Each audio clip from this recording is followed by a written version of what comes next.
Hello friends, welcome back to Mentor Manthan. My name is Pooja and I'm an offline biology educator by profession for past 8 years. So since मेरा subject biology है, so मैं इस channel पे biology related videos लेकर आती हूँ to guide KVS, NVS, EMRS, GSSB and other teaching exam aspirants. And those who are new to the channel, let me tell you कि हमारी एक सीरीज़ चल रही है इस चैनल पे जिसमें KVS एंड EMRS टीयर 2 को लेके we are doing theory plus answer writing practice, जिसमें हमारे 2 टॉपिक्स ऑलरेडी कवर्ड हो चुके हैं, that is cell and animal tissue. Also we are covering these topics पहले from 9th and 10th class because we don't know कि paper कब हो जाए, कभी भी हो सकता है. एंड अगर काफ़ी ज़्यादा पेपर पीछे शिफ्ट होता है, in that case we'll start with 11th and 12th as well. So आज का टॉपिक हमारा MCQ है, again from these 2 topics only, animal tissue and cell, because इसकी थ्योरी हो गई है. सो आई फील लाइक कि एक बारी MCQs भी प्रैक्टिस कर लेने चाहिए. सो येस, जो लोग भी नए हैं चैनल पे एंड फर्स्ट टाइम आए हैं, I would highly urge you to go and visit the playlist जिसमें वो सारी वीडियोज़ हैं लेक्चर्स की, and then if you attempt the questions I think it would be more fruitful to you. So yeah, without wasting any further time, let's start with the questions. So the first question is, the flexibility of the cell membrane that enables the cell to engulf food is called. कोशिका झिल्ली का लचीलापन जो कोशिका को भोजन ग्रहण करने में सक्षम बनाता है क्या कहलाता है? सो सी वी हैव स्टडीड दिस कि जो हमारी सेल मेम्ब्रेन या प्लाज्मा झिल्ली होती है वो लिपिड्स और प्रोटीन्स यानी वसा और प्रोटीन्स की बनी होती है, जिसकी वजह से प्लाज्मा झिल्ली काफ़ी ज़्यादा थिन होती है, लिविंग होती है और इसके अंदर फ्लेक्सिबिलिटी यानी लचीलापन होता है. तो इस वजह से वो अपने वातावरण या एनवायरनमेंट के आसपास की चीज़ों को सेल के अंदर ले सकती है. इस प्रोसेस को हम कहते हैं endocytosis. So option number B is correct. Side में मैंने फिगर भी बनाई है आपके एक्सप्लेनेशन के लिए ऐड करा है. ये देखिए, जो रेड कलर के पार्टिकल्स हैं ये कुछ सामान है जो सेल के बाहर था. अब सेल को क्या करना था, ये मॉलिक्यूल्स या अणु जो थे इसे सेल के अंदर लेना था. So for that cell membrane ने क्या करा, उसके आसपास जाके एक इन्वेजिनेशन, एक फोल्डिंग या यूँ कह लो कि वो अंदर की तरफ सिकुड़ गई और उसने जो भी ये सब्सटेंसेस बाहर थे उसके आसपास जो है उसको अपने अंदर रख लिया. देन उसके बाद क्या होता है, सेकेंड स्टेप में एक वेसिकल बनता है. वेसिकल क्या होती है, थैलिया होती है, और ये वेसिकल अभी भी सेल मेम्ब्रेन या प्लाज्मा झिल्ली से जुड़ी हुई है. इस वेसिकल के अंदर वो बाहर का सारा सामान आ चुका है एंड थर्ड स्टेप में वो वेसिकल जो है वो बाहर के सारे सामान को लेकर के अंदर सेल के अंदर आ चुकी है. तो इस तरीके से एंडोसाइटोसिस 3 स्टेप्स में होता है. So option number B correct है. ऑल्सो ये फिगर आपकी अंडरस्टैंडिंग के लिए था, ये एग्जाम में मेंशन नहीं होगा. एंड बाकी ऑप्शंस भी एक बार हम देख लेते हैं. See option number A diffusion क्या कहलाता है? डिफ्यूजन या विसरण किस चीज़ को कहते हैं? जब भी कोई सब्सटेंस, कोई मॉलिक्यूल, कोई अणु अपने हाई कॉन्सेंट्रेशन से लो कॉन्सेंट्रेशन की तरफ मूव करता है, यानी उच्च सांद्रता से क्या कहते हैं नीचे की तरफ लो कॉन्सेंट्रेशन में मूव करता है, तो that is referred to as diffusion. जैसे कि हमारी ऑक्सीजन और कार्बन डाइऑक्साइड गैसेज होगी, ठीक है, हमारी बॉडी में क्या है, ऑक्सीजन की कमी है और बाहर इन्वायरमेंट में, एटमॉस्फेयर में क्या है, ऑक्सीजन ज़्यादा है, तो वहाँ से ऑक्सीजन अपने हाई कॉन्सेंट्रेशन से लो कॉन्सेंट्रेशन हमारी बॉडी के अंदर आ रहा है. जबकि CO2 के लेवल की बात करें तो CO2 हमारी बॉडी में ज़्यादा होती है, इसलिए CO2 बॉडी से बाहर की तरफ मूव करती है इन्वायरमेंट में जहाँ पे CO2 का कॉन्सेंट्रेशन क्या है, कम है. Then option number C is exocytosis. Exocytosis जो है वो एंडोसाइटोसिस का जस्ट ऑपोजिट है, उल्टा है. एंडोसाइटोसिस में सेल के अंदर चीज़ें आ रही थी, एक्सोसाइटोसिस में सेल से बाहर चीज़ें जाती हैं जो भी सेल के काम की नहीं होती. और लास्ट हमारा प्लाज्मोलाइसिस यानी जीव द्रव्य कुंचन. देखो, जब भी आप पादप कोशिका या प्लांट सेल को एक हाइपरटोनिक सोल्यूशन में रखोगे तो प्लांट सेल क्या करता है, अपना पानी लूज कर देता है और वो पानी सेल के बाहर चला जाता है, जिसकी वजह से सेल के अंदर का जितना भी कंटेंट है, प्रोटोप्लाज्म है, वो श्रिंक कर जाता है, सिकुड़ जाता है कोशिका भित्ति या सेल वॉल से अलग होकर. तो इस प्रोसेस को हम क्या कहते हैं, प्लाज्मोलाइसिस या जीव द्रव्य कुंचन. सो फॉर दिस क्वेश्चन जो करेक्ट आंसर है वो हमारा B, endocytosis. Now next question. Which cell organelle is known as the storage sacs of the cell and is very large in plant cells? किस कोशिका अंगक को कोशिका की भंडार थैली के रूप में जाना जाता है और पादप कोशिकाओं में ये बहुत बड़ा होता है? बहुत आसान क्वेश्चन है ये. देखिए, मैंने पढ़ाया था आपको कि जो वैक्यूल्स होती हैं, हमारी रसधनियाँ होती हैं, ठीक है, ये पादप कोशिकाओं में स्थायी रूप से होती हैं, परमानेंट होती हैं, जबकि एनिमल सेल या जंतु कोशिकाओं के अंदर ये टेम्पररी होती है. जब ज़रूरत होती है ये सिर्फ तभी मौजूद होती हैं. और इसको हम स्टोरेज सैक्स या भंडारण थैली क्यों कहते हैं? क्योंकि ये प्लांट्स के अंदर काफ़ी सारी चीज़ें स्टोर करके रखता है, जैसे अमाइनो एसिड्स, अमाइनो अम्ल हो गए, प्रोटीन्स हो गए, हार्मोन्स हो गए, यहाँ तक कि वेस्ट मटेरियल जो होता है वो भी इन स्टोरेज सैक्स यानी कि वैक्यूल्स के अंदर मौजूद होता है। ये फिगर देखिए, इसमें मैंने आपको एनिमल सेल और प्लांट सेल वैक्यूल दिखाया है। देखिए जो प्लांट सेल वाला वैक्यूल है पर्पल कलर का बैंगनी रंग में, देखिए कितना बड़ा है। ऑल्सो मैंने ये भी पढ़ाया था कि जो वैक्यूल प्लांट सेल का होता है वो 50 to 90% सेल का वॉल्यूम या सेल का आयतन जो है उसको कवर करता है, जबकि एनिमल सेल के वैक्यूल्स जो हैं वो काफ़ी छोटे होते हैं, जैसा कि आप फिगर में देख सकते हैं मेंशन्ड है। बहुत ही एक छोटा सा वैक्यूल दिखाया गया है एनिमल सेल में। सो इसका करेक्ट आंसर है हमारा ऑप्शन नंबर बी, वैक्यूल्स या रजदानियाँ। अब बाकी ऑप्शंस की अगर हम बात करें तो देखिए ए माइटोकॉन्ड्रिया है। माइटोकॉन्ड्रिया क्या करता है, power house of the cell कहते हैं हम इसे, क्योंकि ये हमारी बॉडी के अंदर ऊर्जा का उत्पादन, एनर्जी एटीपी के फॉर्म में बनाता है। सी गोल्जी अपैरेटस, गोल्जी उपकरण की बात करेंगे तो गोल्जी उपकरण जो है इसको हम post office of the cell कहते हैं, क्योंकि ये जो भी प्रोटीन्स और लिपिड्स हमारा एंडोप्लाज्मिक रेटिकुलम या अंतःप्रद्रव्य जालिका बनाती है, ठीक है, उनकी सॉर्टिंग का काम, उनकी पैकेजिंग का काम कौन करता है, गोल्जी अपैरेटस। इसके अलावा गोल्जी अपैरेटस का एक और फंक्शन होता है कि वो लाइजोसोम्स जो हैं इनका भी निर्माण करता है। और लास्ट ऑप्शन है हमारा डी, लाइजोसोम्स। लाइजोसोम्स क्या करते हैं, इनको कहते हैं हम वेस्ट डिस्पोजल सिस्टम। मतलब क्या हुआ कि जब भी सेल के अंदर कोई भी चीज़, कोई भी सेल का अंग, ऑर्गेनल खराब हो जाता है तो उसको रिमूव करने का काम कौन करता है, लाइजोसोम्स करता है। सेल की साफ सफाई, कोशिका को साफ सुथरा रखने का काम लाइजोसोम्स करता है। और कई बार तो ऐसा होता है कि जब आपकी कोशिका पूरी तरीके से ख़राब हो जाती है, किसी काम की नहीं रहती, तो ये लाइजोसोम्स फट जाते हैं, बर्स्ट हो जाते हैं और सुसाइड कर लेते हैं, मतलब वो पूरा सेल ही ख़त्म कर देते हैं। तो इसलिए इनको हम सुसाइड बैग्स जो होते हैं इस नाम से भी जानते हैं। सो इसका करेक्ट आंसर हो गया हमारा option number B, vacuoles. Next question, who propose the expansion of cell theory by stating omnis cellula is cellula, that is all cells arise from pre-existing cells। किसने ये कहकर कोशिका सिद्धांत के विस्तार का प्रस्ताव दिया था कि ओमिनस सेलुला ई सेलुला, सभी कोशिकाएं पहले से मौजूद कोशिकाओं से उत्पन्न होती है। सो देखिए सबसे पहले जो है सेल थ्योरी या सिद्धांत जो है हमारे दो साइंटिस्ट ने दिया था, जिनका नाम था स्क्लेडन एंड श्वान।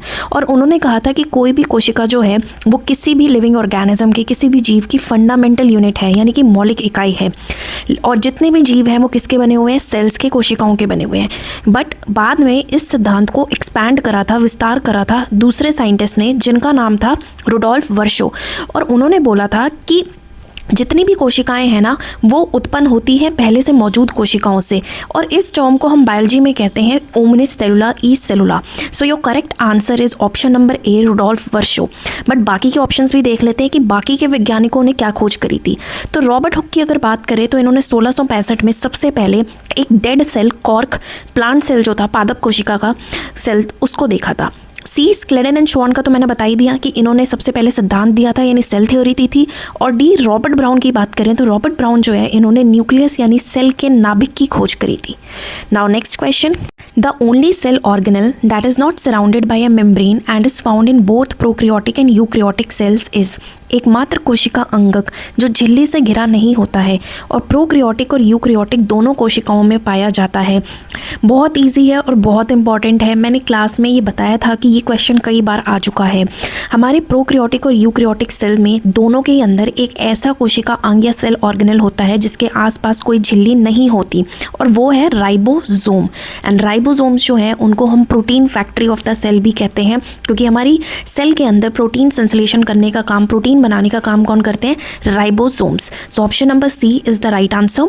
एंड बाकी ऑप्शंस देखें तो क्लोरोप्लास्ट जो है इसको आप किचन ऑफ द सेल कहते हैं, रसोई, क्योंकि ये फोटोसिंथेसिस या प्रकाश संश्लेषण करके ग्लूकोज खाना बनाते हैं। बी माइटोकॉन्ड्रिया, अभी बताया था मैंने पिछले क्वेश्चन में कि माइटोकॉन्ड्रिया हमारा power house of the cell होता है जो एटीपी एनर्जी बनाता है। एंड लाइजोसोम भी हम डिस्कस कर चुके हैं। So now moving on to next question, which organelle is found in plant cells but absent in animal cells. कौन सा अंगक पादप कोशिकाओं में पाया जाता है लेकिन जंतु कोशिकाओं में अनुपस्थित होता है। तो कौन सा है वो ऐसा, ऑप्शन नंबर सी, प्लास्टिड्स या लवक। प्लास्टिड्स जो है मैंने बताए थे आपको कि 3 टाइप के होते हैं। क्रोमोप्लास्ट जो डिफरेंट कलर्स देते हैं प्लांट के डिफरेंट पार्ट्स को, फॉर एग्जांपल फूलों को, ठीक है, फ्रूट्स को। देन क्लोरोप्लास्ट जिसको किचन ऑफ द सेल कहते हैं जो खाना बनाता है। एंड लास्ट में आते हैं हमारे ल्यूकोप्लास्ट, और ल्यूकोप्लास्ट क्या करते हैं, चीज़ों को स्टोर करने का, भंडारण का काम करते हैं। और ये आपको मिलेंगे सिर्फ पादप कोशिकाओं में, और इसके अलावा एक और जीव ऑर्गेनिज्म बताया था जिसमें मिलते हैं, और वो है हमारे शैवाल यानी कि एल्गी। जबकि बाकी गोल्जी बॉडी, राइबोसोम्स और माइटोकॉन्ड्रिया ये आपको एनिमल सेल में भी मिलेंगे, जंतु कोशिकाओं में भी और प्लांट सेल में भी। So the correct answer is option number C, plastids और लवक। Next question, what happens to a cell when placed in a hypertonic solution? अति प्रासरी विलयन में रखने पर कोशिका का क्या होता है? देखिए, अति प्रासरी विलयन क्या होता है? जिसमें पानी की कमी हो। तो जब तुम ऐसी किसी सोल्यूशन में या विलयन में अपने सेल को रखोगे तो सेल से पानी जो है ज़्यादा बाहर निकलेगा और वो उस सोल्यूशन या विलयन में चला जाएगा। एक्चुअली पानी की मूवमेंट जो होती है वो दोनों डायरेक्शन में होगी, ठीक है। उस सोल्यूशन से सेल के अंदर भी आएगा और सेल से सोल्यूशन में भी जाएगा। लेकिन ज़्यादा पानी क्या करेगा, क्योंकि पानी की मूवमेंट या किसी भी चीज़ की मूवमेंट कैसे होती है? हाई टू लो कॉन्सेंट्रेशन होती है, उच्च से नीचे सांद्रता की तरफ, ठीक है। तो क्योंकि सेल के अंदर पानी ज़्यादा था तो सेल से पानी बाहर जाएगा उस हाइपरटोनिक सोल्यूशन अति प्रासरी विलयन के अंदर, और सेल जो है वो क्या होगा? सिकुड़ जाएगा, श्रिंक हो जाएगा। तो इसका आंसर क्या होगा? ए, स्वेल नहीं, बिल्कुल भी कोशिका हमारी फूलती नहीं है, अभी फटती भी नहीं है। फटती तो तब है ना जब पानी अंदर आएगा, ज़्यादा हो जाएगा, प्रेशर ज़्यादा हो जाएगा। सामान भी नहीं रहती, सामान तो आइसोटोनिक सोल्यूशन में रहती है। तो ऑप्शन नंबर डी, श्रिंक्स, ये सिकुड़ जाती है, ये करेक्ट ऑप्शन है। अगेन मैंने इसके लिए एक डायग्राम यहाँ पे अटैच करा है जिसमें सबसे पहले हाइपरटोनिक सोल्यूशन है। तो आप देख सकते हैं कि उसके अंदर कोशिका जो है हमारी रेड कलर की वो सिकुड़ चुकी है, ठीक है। आइसोटोनिक में क्या होता है? सेम रहती है, कोशिका का साइज सेम ही रहता है, क्योंकि जितना पानी सेल के अंदर जाता है उतना ही बाहर भी जाता है। और हाइपोटोनिक में क्या होता है कि पानी ज़्यादा अंदर की तरफ आता है सेल में और हमारी कोशिका जो है फूल जाती है। Next question, chromosomes are made up of? Chromosomes यानी गुणसूत्र किससे बने होते हैं? सो क्रोमोसोम्स जो है हमारे, उसके अंदर डीएनए होता है, आरएनए होता है एंड प्रोटीन्स होता है। क्योंकि इनमें से किसी भी ऑप्शन में ये तीनों एक साथ नहीं है तो will go with option number D, that is DNA and proteins. Also मैं बता दूं कि ये क्रोमोसोम्स या गुणसूत्र कहाँ मौजूद होते हैं? सेल के न्यूक्लियस यानी नाभिक के अंदर। सो इसका आंसर हो गया हमारा option number D. Next question, which of the following lakhs a nuclear membrane? निम्नलिखित में से किसमें केंद्रक झिल्ली का अभाव होता है? ना न्यूक्लियर मेम्ब्रेन क्या है? जो न्यूक्लियस या नाभिक होता है उसके आसपास दो झिल्लियाँ होती हैं, दो प्रोटेक्टिव कवरिंग होती है। बाहर वाली को हम कहते हैं आउटर न्यूक्लियर मेम्ब्रेन और अंदर वाली को कहते हैं हम इनर, बाहरी और आंतरिक नाभिक या केंद्रीय झिल्ली। अब हमने सारे ही ऑर्गेनिजम्स को दो पार्ट्स में डिवाइड कर दिया, दो क्लासेस में डिवाइड कर दिया, डिपेंडिंग अपॉन उनके पास ये न्यूक्लियर मेम्ब्रेन है या नहीं है। तो जिनके पास न्यूक्लियर मेम्ब्रेन होता है उनको हम कहते हैं यूकैरियोट्स, और जिनके पास न्यूक्लियर मेम्ब्रेन नहीं होता उनको कहते हैं हम प्रोकैरियोट्स। अब ये क्वेश्चन में पूछ रहा है कि विच of the following lakhs a nuclear membrane? इनमें से किसके पास ये नाभिक झिल्ली नहीं होती? तो देखिए, जो प्रोकैरियोट्स होते हैं उनके पास ये न्यूक्लियर मेम्ब्रेन नहीं होती, एंड प्रोकैरियोट्स का एग्जाम्पल है हमारा bacteria, option number C. Mainly prokaryotes के अंदर हमारे बैक्टीरिया ही आते हैं। साइड में फिगर है, आप फिगर में देख सकते हैं कि जो प्रोकैरियोटिक ऑर्गेनिज्म है यानी बैक्टीरिया है उसके न्यूक्लियस में कोई कवरिंग नहीं है। जो रेड कलर का पोर्शन है वो सारा का सारा उसका न्यूक्लियर मटेरियल है, यानी नाभिक के अंदर जो चीज़ें मौजूद होती है। और नाभिक के अंदर क्या होता है? अभी लास्ट क्वेश्चन में मैंने बताया कि आपके क्रोमोसोम्स होते हैं, और क्रोमोसोम्स कुछ उलझे हुए धागों की तरह बैठे होते हैं जिनको हम क्रोमैटिन कहते हैं। तो यहाँ पे देखिए कि जो बैक्टीरिया का क्रोमैटिन है या क्रोमोसोम्स है इसके आसपास कोई कवरिंग नहीं है, and that is why option number C, bacteria, is the right answer. Next question, mitochondria and plastids are unique because they have their own. Mitochondria और लवक अद्वितीय है क्योंकि उनका अपना होता है। देखिए, अभी आपने पढ़ा कि जो डीएनए है हमारा यानी क्रोमैटिन मटेरियल है, ये सारा का सारा कहाँ होता है? न्यूक्लियस के अंदर होता है यानी नाभिक में होता है। लेकिन हमारे दो ऐसे कोशिका अंगक या सेल ऑर्गेनल्स हैं जिनके पास खुद का डीएनए भी होता है, आरएनए भी होता है, और इनके पास खुद के अपने राइबोसोम्स भी होते हैं। अब राइबोसोम्स को मैंने क्या बताया था आपको पहले किसी क्वेश्चन में कि ये हमारी कोशिका या सेल की प्रोटीन फैक्ट्री होती है। क्यों? क्योंकि ये प्रोटीन का संश्लेषण करते हैं। तो अब माइटोकॉन्ड्रिया और प्लास्टिक के पास क्योंकि अपना खुद का डीएनए, आरएनए और राइबोसोम्स हैं, तो दैट मीन्स कि ये अपने खुद के प्रोटीन्स बना सकते हैं, एंड हेंस इन्हें किसी और के ऊपर डिपेंड नहीं होना पड़ता, एंड दैट इज़ वाई ये इसका करेक्ट आंसर है हमारा option number D, that is DNA and ribosomes. और इसलिए ही माइटोकॉन्ड्रिया एंड प्लास्टिड्स को हम क्या कहते हैं? सेमी ऑटोनोमस ऑर्गेनल, अर्ध स्वायत्त अंग, यानी कि ये खुद के ऊपर जो है डिपेंडेंट है, पूरी तरीके से नहीं but partially. Next question, the term protoplasm was coined bye? जीव द्रव्य शब्द किसके द्वारा दिया गया था? तो सबसे पहले प्रोटोप्लाज्म होता क्या है? किसी भी सेल का जो लिविंग कंटेंट होता है, यानी कि साइटोप्लाज्म कोशिका द्रव्य प्लस उसके अंदर का जो भी सारा कंटेंट है उसको हम प्रोटोप्लाज्म कहते हैं. So this term protoplasm was given by option number C, Purkinje. Next question, which type of cell division leads to growth and repair in multicellular organisms? बहुकोशिकीय जीवों में वृद्धि और मरम्मत के लिए किस प्रकार की कोशिका विभाजन होता है? ना देखिए, जब भी कोई सेल डिवाइड करता है और नए सेल्स बनाता है तो उसको हम सेल डिवीजन या कोशिका विभाजन कहते हैं. अब ये मेनली 3 वजह से होता है. जब भी किसी ऑर्गेनिज्म या जीव को ग्रो करना होता है तब सेल डिवीजन होता है. दूसरी बात, जब सेल्स खराब हो जाते हैं तो उनको रिप्लेस करने के लिए सेल डिवीजन होता है. एंड थर्ड, जब आपको गैमीट्स यानी कि युग्मक बनाने होते हैं शुक्राणु और अंडे ह्यूमंस के अंदर, तब सेल डिवीजन होता है. तो इसमें ये पूछ रहा है कि ग्रोथ एंड रिपेयर के लिए कौन सा होता है? तो ग्रोथ एंड रिपेयर के लिए होता है हमारे पास माइटोसिस यानी समसूत्री विभाजन. क्यों? क्योंकि माइटोसिस के अंदर जो क्रोमोसोम नंबर होता है वो हमारा सेम रहता है, 46 का 46 रहता है.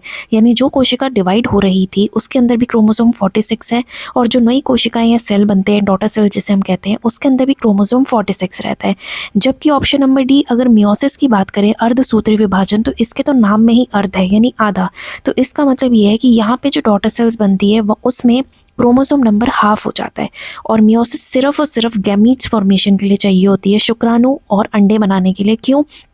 क्योंकि फर्टिलाइजेशन के बाद स्पर्म और एग्स जब फर्टिलाइज कर जाते हैं तो दोनों से हमें 23 क्रोमोसोम्स मिल जाते हैं और फाइनली हमारा 46 नंबर रीस्टोर हो जाता है. इसलिए हम कहते हैं कि 23 क्रोमोसोम्स जो हैं वो आपको आपके फादर से मिले एंड 23 मदर से. तो इसका करेक्ट ऑप्शन जो है that is option number A, mitosis. Next question, the folding of the inner membrane of mitochondria is called? Mitochondria की आंतरिक झिल्ली के मुड़ाव को क्या कहा जाता है? सी, माइटोकॉन्ड्रिया हमारी एक ऐसी कोशिका अंग है या सेल ऑर्गेनल है जिसमें 2 मेम्ब्रेन्स होती है. अभी इससे पहले हमने 2 मेम्ब्रेन्स न्यूक्लियस या नाभिक में पढ़ी थी. इसी तरीके से माइटोकॉन्ड्रिया में भी वी हैव 2 मेम्ब्रेन. एक होती है आउटर मेम्ब्रेन, एक होती है इनर मेम्ब्रेन. तो आप इस फिगर को देखो, जो ब्लू वाला पोर्शन दिख रहा है ना आपको, ठीक है, इसकी जो बाउंड्री है यही है हमारी इनर मेम्ब्रेन यानी आंतरिक झिल्ली. और माइटोकॉन्ड्रिया की जो ये इनर मेम्ब्रेन होती है ये कुछ इस तरीके से फोल्डेड होती है. इसका रीज़न मैंने आपको लेक्चर वाली क्लास में बताया था कि फोल्ड इसलिए किया जाता है सो दैट सरफेस एरिया बढ़ाया जा सके और जो एटीपी प्रोडक्शन हो वो ज़्यादा हो सके. तो इन फोल्ड्स का एक नाम होता है. यही क्वेश्चन आपसे पूछा गया है कि the folding of inner membrane को क्या कहा जाता है? तो option number C, cristae is the right answer. इसके अलावा अगर बाकी ऑप्शंस देखें तो देखिए, ए ऑप्शन है हमारा मैट्रिक्स. मैट्रिक्स पता है किसको कहते हैं? जो माइटोकॉन्ड्रिया की इनर मेम्ब्रेन के अंदर का स्पेस है उसको हम मैट्रिक्स कहते हैं. जो ये ब्लू वाला पूरा फिल्ड पोर्शन है ना ब्लू कलर का, दैट इज़ योर मैट्रिक्स. फिर ऑप्शन नंबर बी, सिस्टर्ने हमारे गोल्जी उपकरण या गोल्जी अपैरेटस का पार्ट होता है. और स्ट्रोमा की बात करूं तो स्ट्रोमा हमारे जो क्लोरोप्लास्ट होते हैं, हरित लवक होते हैं, उनकी आंतरिक झिल्ली यानी इनर मेम्ब्रेन के अंदर जो स्पेस होता है उसको हम स्ट्रोमा कहते हैं. सो ऑप्शन नंबर इस क्वेश्चन के लिए जो हमारा जाता है that is option number C, cristae. Next question, which of the following descriptions best fits the structure of cardiac muscle fibres? हृदय पेशी तंतुओं की संरचना के लिए निम्नलिखित में से कौन सा विवरण सबसे उपयुक्त है? बेसिकली वो आपसे पूछ रहा है कि जो कार्डियक मसल्स होते हैं, ठीक है, यानी कि जो आपके मसल्स हार्ट के अंदर मिलते हैं, उनके क्या फीचर्स हैं? तो देखिए, 3 तरीके के हमारे मसल्स या मसल फाइबर्स होते हैं मस्कुलर टिश्यू के अंदर. सबसे पहले होता है स्केलेटल मसल, दूसरा होता है स्मूथ मसल और तीसरा होता है cardiac muscle. Cardiac muscle is the only muscle जो कि हमारे हार्ट में पाई जाती है. ये क्वेश्चन कार्डियक मसल के कॉन्टेक्स्ट में है. तो ऑप्शन नंबर ए कि कार्डियक मसल्स हमारी ब्रांच्ड होती है. आप फिगर में देखिए, जो सबसे नीचे वाली मसल है वो कार्डियक है. ब्रांचिंग का मतलब आप देख रहे हैं कि एक मसल दूसरे से कैसे शाखाओं से जुड़ी हुई है, तो इसको हम क्या कहते हैं? ब्रांचिंग कहते हैं, ठीक है, यानी ये शाखित होती है. यूनिन्यूक्लिएट, इसका मतलब ये होता है कि इनके हर एक सेल के अंदर, इस मसल के हर एक सेल के अंदर एक सिंगल आपको न्यूक्लियस या नाभिक मिलता है. और इनवॉलेंट्री का मतलब होता है कि जो हमारी इच्छा से काम ना करे. अब आपका हार्ट जो है वो आपकी इच्छा से काम नहीं करता, ठीक है. जिस दिन से you are there in your mother's womb, उस दिन से लेकर आपकी लास्ट ब्रेथ तक कार्डियक मसल जो है यानी कि हार्ट जो है वो हमारा काम करता ही जा रहा है, यानी वो हमारे कंट्रोल में नहीं है. अगर हम उसको कहें कि हार्ट को हम कमांड नहीं कर सकते कि वो बीट करना बंद कर दे, तो इस चीज़ को हम कहते हैं इनवॉलेंट्री यानी अनैच्छिक. सो option number A, branched, uninucleate and involuntary is the right answer. In the liver of vertebrates, the smooth endoplasmic reticulum is specialized for कोशिकी जंतुओं के यकृत में चिकनी अंतःद्रव्य जालिका किस लिए विशिष्ट है। तो देखिए, जो हमारा एंडोप्लाज्मिक रेटिकुलम होता है वो दो टाइप्स का होता है, एक होता है रफ खुरदरा और एक होता है स्मूथ यानी कि चिकनी। आप फिगर में देख सकते हैं जो रफ वाला एंडोप्लाज्मिक रेटिकुलम है हमारा, उसके ऊपर रेड रेड कलर के डॉट्स बने हुए, और ये डॉट्स क्या है, हमारे राइबोसोम्स है जो प्रोटीन बनाते हैं, ठीक है। और क्योंकि ये खुरदरा दिखता है दैट इज़ वाई इसको हम रफ कहते हैं, जबकि दूसरा स्मूथ जो है वो दिखने में चिकना होता है क्योंकि उसके ऊपर कोई राइबोसोम्स मौजूद नहीं होते। बट आपसे क्वेश्चन ये पूछा है कि ये जो चिकनी अंतःप्रदव्य जालिका या स्मूथ एंडोप्लाज्मिक रेटिकुलम है, इसका लिवर या यकृत के अंदर क्या काम होता है। सो ये आपकी एनसीईआरटी की लाइन है कि it helps in detoxification of poisons and drugs. जो भी हमारे लिवर के अंदर ड्रग्स होते हैं, पॉइजन्स होते हैं, तो उनको डिटॉक्सिफाई करने में स्मूथ एंडोप्लाज्मिक रेटिकुलम मदद करता है। So option number B is the right answer. Next question, the matrix of cartilage is composed of. उपासित का मैट्रिक्स किससे बना होता है। सबसे पहले तो कार्टिलेज क्या है, एक हमारा स्पेशलाइज्ड कनेक्टिव टिश्यू है, ठीक है, विशेष प्रकार का संयोजी ऊतक है। अब उसके अंदर का मैट्रिक्स क्या होता है, जेली लाइक सब्सटेंस जो होता है, ठीक है, फ्लूइड पार्ट, तरल पार्ट जो होता है उसको कहते हैं मैट्रिक्स। तो जो कार्टिलेज का मैट्रिक्स होता है वो बना होता है हमारी प्रोटीन्स एंड शुगर्स का, that is option number D. जबकि अगर मैं आपसे पूछूं कि बोन का मैट्रिक्स किस चीज़ का बना होता है, हड्डियों का, क्योंकि हड्डी भी क्या है, हमारा एक स्पेशलाइज्ड कनेक्टिव टिश्यू है। सो बोन का मैट्रिक्स बना होता है हमारा कैल्शियम एंड फॉस्फोरस का। So for this question the correct answer is option number D, that is proteins and sugars. Next, which tissue connects muscle to bones and is characterised by great strength but limited flexibility. कौन सा ऊतक मांसपेशियों को हड्डी से जोड़ता है और इसकी विशेषता अपार शक्ति लेकिन सीमित लचीलापन है। ये क्वेश्चन भी कई बार पूछा जा चुका है काफ़ी एग्जाम्स में कि जो हमारी मांसपेशियाँ यानी मसल्स को बोन से कौन कनेक्ट कर रहा है। सो जैसा कि आप फिगर में देख सकते हैं, जो रेड कलर का पोर्शन है वो है आपकी मसल मांसपेशी और दूसरा है आपका हड्डी। तो इन दोनों के बीच में, इन दोनों को जो चीज़ जोड़ती है, जो टिश्यू जोड़ता है, वो हमारा एक कनेक्टिव टिश्यू होता है जिसको कहते हैं हम tendon. So option number C, tendon या कंडरा इज़ द राइट आंसर। जबकि अगर क्वेश्चन ये पूछता कि एक हड्डी को दूसरी हड्डी से कौन जोड़ता है, कौन सा टिश्यू, बोन टू बोन, तो उसका आंसर होता है आपका लिगामेंट, ठीक है, option number A. But for this question the correct option is option number C, tendon. Next, the functional unit of the nervous system consists of which three main parts? तंत्रिका तंत्र की कार्यात्मक इकाई में कौन से तीन मुख्य भाग होते हैं।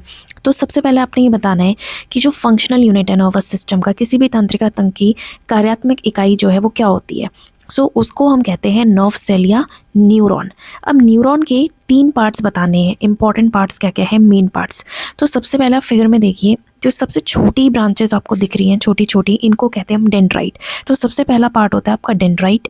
फिर जहाँ पे आपको सोमा लिखा हुआ दिख रहा है, सोमा को हम क्या कहते हैं, सेल बॉडी भी कहते हैं। और इस सेल बॉडी के पास होता है न्यूरॉन का नाभिक यानी न्यूक्लियस और साइटोप्लाज्म यानी कोशिका द्रव्य।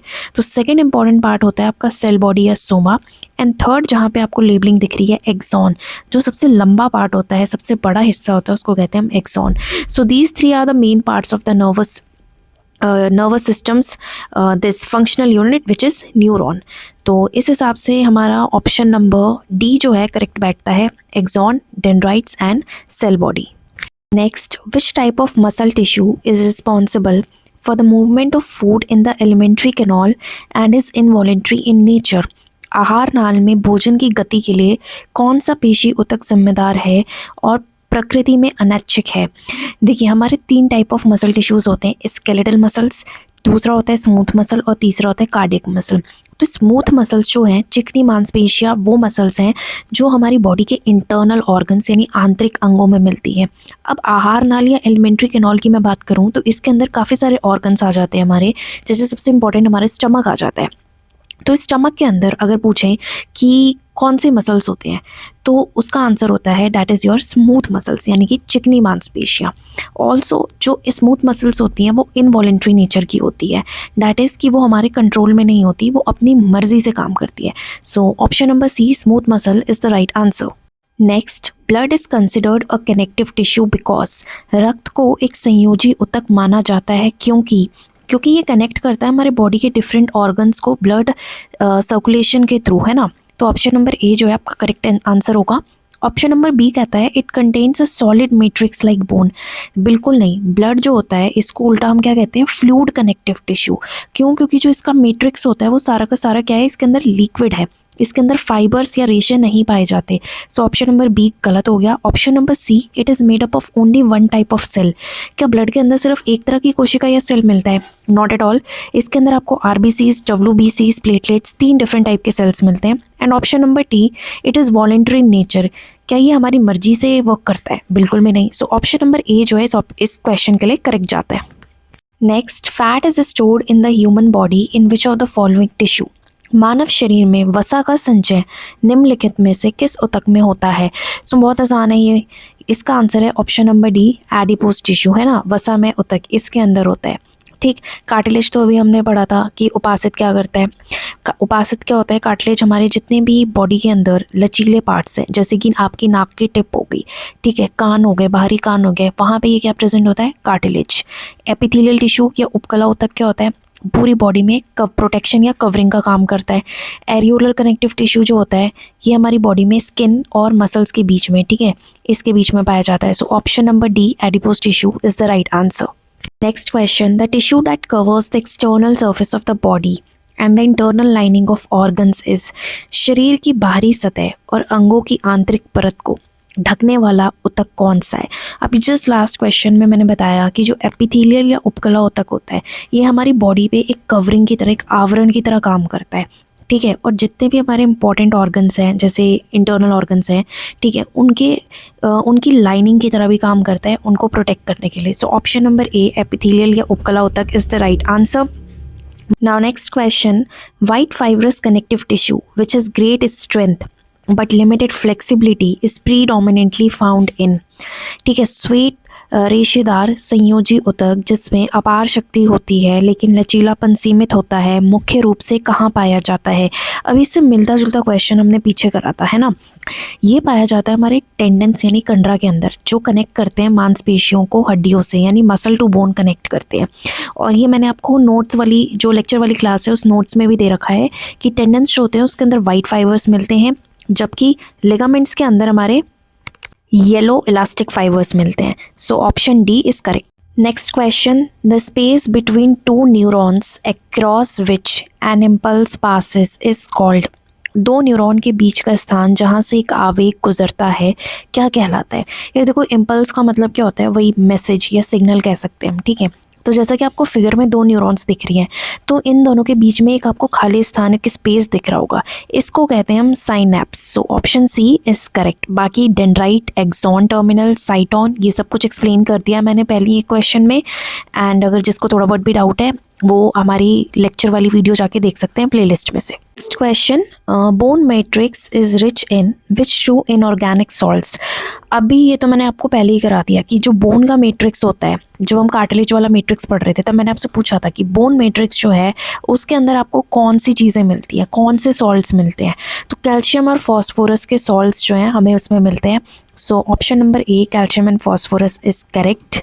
Now moving on to next question, the tissue that lacks a direct blood supply and receives nutrients through diffusion from the surrounding connective tissue is। वह ऊतक जिसमें प्रत्यक्ष रक्त आर्पित का अभाव होता है और जो आसपास के संयोजी ऊतक से विसरण के माध्यम से पोषक तत्व प्राप्त करता है, वह क्या कहलाता है? सो बेसिकली इनमें से हमारा एक टिश्यू है जिसके पास ना ब्लड सप्लाई नहीं होती डायरेक्टली, ठीक है, तो उसको जो भी न्यूट्रिशन या पोषक तत्व चाहिए होते हैं ना, वो उसको डिफ्यूजन या विसरण की मात्रा से माध्यम से मिलते हैं। तो ये भी मैंने आपको नोट्स में पढ़ाया था। इस कंडीशन को हम क्या कहते हैं? एवास्कुलर कहते हैं, यानी कि इसके आसपास कोई ब्लड की सप्लाई नहीं होती। और इसका करेक्ट आंसर है हमारा option number D, that is cartilage या उपासित। सो ये था फ्रेंड्स हमारा लास्ट क्वेश्चन आज का, एंड आई होप कि आपको कंसेप्ट क्लैरिटी में हेल्प मिली होगी। एंड एक बात और कि मैंने देखा है कि यूट्यूब पे ऐसे काफ़ी सारे चैनल्स हैं जो डेली सिर्फ, उनके पास कोई ऑथेंटिक न्यूज़ हो या ना हो, बट वो डेली सिर्फ इसी चीज़ की वीडियो बनाते हैं कि कट ऑफ क्या रहेगी, एमआरएस का रिजल्ट कब आ रहा है, केवीएस का रिजल्ट कब आ रहा है। एंड आई सी बहुत सारा क्राउड ऐसी वीडियोज़ की तरफ अट्रैक्ट होता है। यार ये सब चीज़ें ना क्लिक बेट है, आपने एक वीडियो बना दी इस चीज़ के ऊपर, मोर देन इनफ है, किसी को भी नहीं पता अनटिल और अनलेस अगर आपके कोई कॉन्टैक्ट्स नहीं है कि रिजल्ट कब आ रहा है या कट ऑफ क्या जा सकती है. So it's better, I would urge you all कि आप पढ़ाई पे ज़्यादा फोकस करें. जैसे कि मैंने पहले भी कहा था, अगर आपको लग रहा है कि 180 कट ऑफ जा रही है और आपके मार्क्स 175 है, 170 है, 5-10 नंबर ऊपर नीचे भी है, तो यार पढ़ लो अभी, क्योंकि पता नहीं है कि कट ऑफ कितनी जा सकती है. इस तरीके से 10 टाइम्स बच्चे लेना और ये सब कुछ करना पहली बार हो रहा है.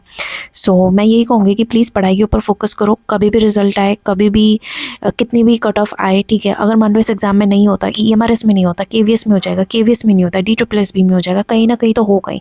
सो it is going to help you a lot rather than wasting time किसी ऐसी वीडियोज़ पे. ठीक है, स्टार्टिंग में होता है 1-2 वीडियोस देख ली, मोर देन इनफ, ठीक है. लेकिन अब I think it's high time कि जब रिजल्ट आना है आ ही जाएगा, you should focus on your studies. And हाँ, बस मेरी तो यही रिक्वेस्ट है कि अगर वीडियो पसंद आ रही हो, चैनल अच्छा लग रहा हो, वीडियो समझ में आ रही है, कॉन्सेप्ट क्लैरिटी हो रही है, तो प्लीज़ चैनल को सब्सक्राइब करना, शेयर करना अपने स्टडी ग्रुप्स में, एंड वीडियो को लाइक करना. I will see you in the next one very soon. Thank you so much.